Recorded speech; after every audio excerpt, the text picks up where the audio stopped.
გამარჯობა, თქვენ უყურებთ Microsoft Excel 2016-ის ვიდეო გაკვეთილს თემაზე როგორ დავაკოპიროთ მონაცემები ისე რომ არ გადავიტანოთ ფორმულებით, ანუ მოვახდინოთ ფორმულებისაგან განთავისუფლება.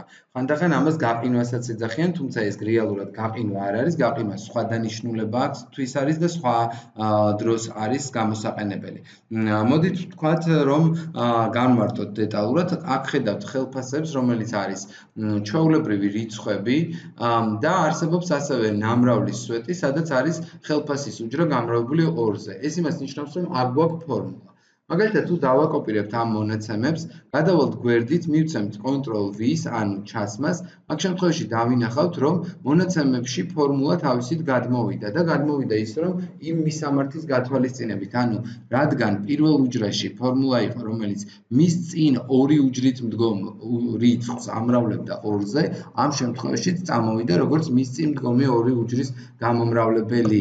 მაგალითად, თუ გადმოვიტანდით მხოლოდ აი ესეთი ფორმით, Ctrl+C და Ctrl+V, ამ შემთხვევაში ვნახავთ, რომ ფორმულამ ისევ მის წინ ორი უჯრით არსებული ფორმულა უჯრა გადმოიტანა ფორმულაში.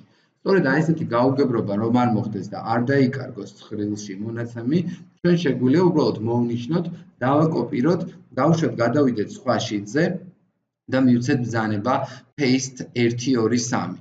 ან იგივეა რაც ბრძანება paste specially და values, ანუ მნიშვნელობები. აი ამ შემთხვევაში უკვე თქვენ მოგაქვთ რიცხვითი მნიშვნელობა 5006-6 და არა ფორმულა, რომელიც ნიშნავს გაამრავლე d2 2-ზე.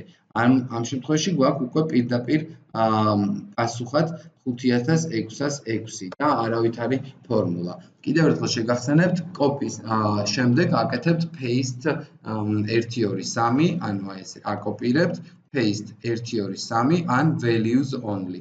ასევე გეტყვით, რომ paste 1 2 3 შეგიძლიათ გადმოიტანოთ თუნდაც ფორმულირებულ უჯრებზეც, ანუ და ფორმატირებულ უჯრებზეც და ეს ნიშნავს, რომ მოეხსნას ფორმატირებაც და წამოვიდეს ფორმულისა და ფორმატირების გარეშე. მადლობა ყურადღებისათვის.